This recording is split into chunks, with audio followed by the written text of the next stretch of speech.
born for greatness. Seneca, the ancient Roman philosopher, said, "It's a tough road that leads to the heights of greatness." Think about that. It's a tough road that leads to the heights of greatness. Let's apply this to Toastmasters. Ask yourself, what road am I on? What is my long-term pursuit to greatness within this club? What is my next step towards my ultimate goal? Friends and fellow Toastmasters,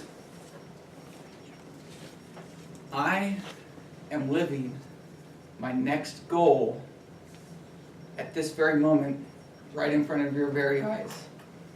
I will share with you my journey to speech number 10, to inspire you to achieve your next goal and intermediate goals in this club. My journey was a long road that took over a year to fulfill. Conceptually, though, it was very simple. I set for myself 3 intermediate goals, and within each of those, 3 short-term goals. It was simply, my goal is to make it through speeches number 1 through 3, then I'm going to make it through 4 through 6, and then I'm going to make it through 7 through 9. But I chose to do it in consecutive order. I took advantage of all 9 speeches by taking a look at what presentations I needed for my class each quarter. So I took it quarter by quarter, and it would have made sense at times to go out of order to tailor it to the Toastmaster theme, but I chose to stick the course because I trusted the process. This is a process that's been well established.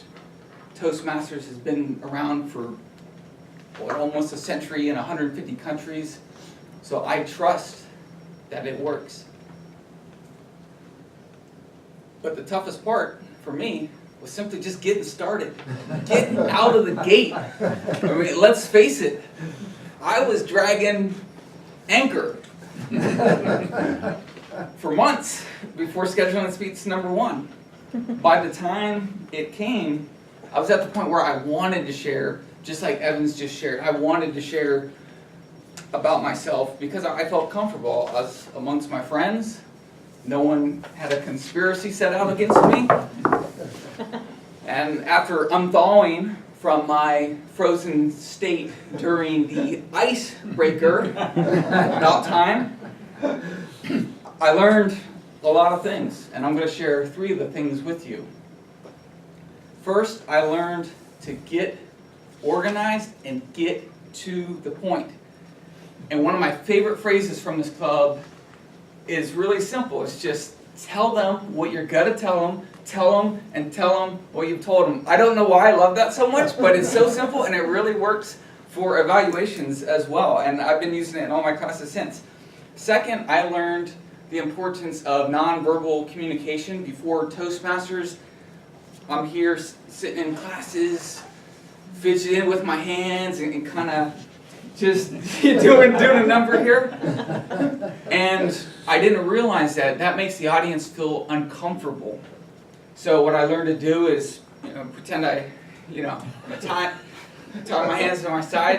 Being Italian is like almost like I can't talk when you do that. But I've learned to control that so that the audience feels a little bit more comfortable. And at times I'll use my hands as needed and more in control. Also, I learned about vocal variety. I think that's been a great concept to mix it up, and also just simply lateral movements. I remember after getting feedback on one of my speeches, they're like, you just need to move side to side a little bit more. And that's something that I didn't consciously think about, that makes the audience feel better and feel more natural, so not stiff up here. Third, I learned to use visual aids more effectively. My mentor kept beating me down. You need to tone down the slides week after week. And it's kind of a tug of war because it's like, well, I actually need content for the class. So I started tailoring the slides, one for Toastmasters, that's more of an abbreviated version, and then one for class. And it ended up working well. Last week we got 100% on our group project, and just making the slides more sleek, aesthetic, simple, made the delivery so much better. So I resisted at first, but sure enough, it works. The manual works. Through every short-term and intermediate milestone, I learned something new. And like I said, I stayed in sequence, and I am convinced that the sequence works. But enough about me. I want to get some participation and hear from a few people. I want to know, what is your next goal? I want one person to answer that, and I got a few more questions.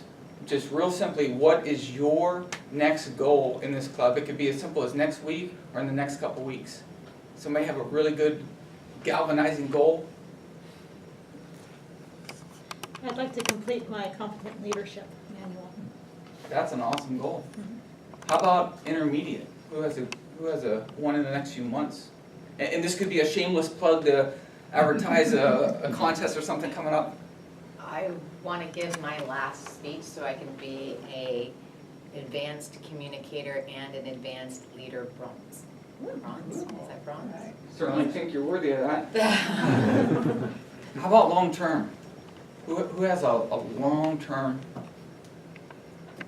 I want you to hold your thought. All right. And I want you to think about the reason why, and why you're thinking about why, like outside of Toastmasters, why. I want to hear from Carl, because I really want to know, you know, after half a century in Toastmasters, what's the apex here? Well, my long-term goal is to still be alive when I'm in for 60 years. All right. That's good. Oh, my long-term goal is to be the international champion of public speaking.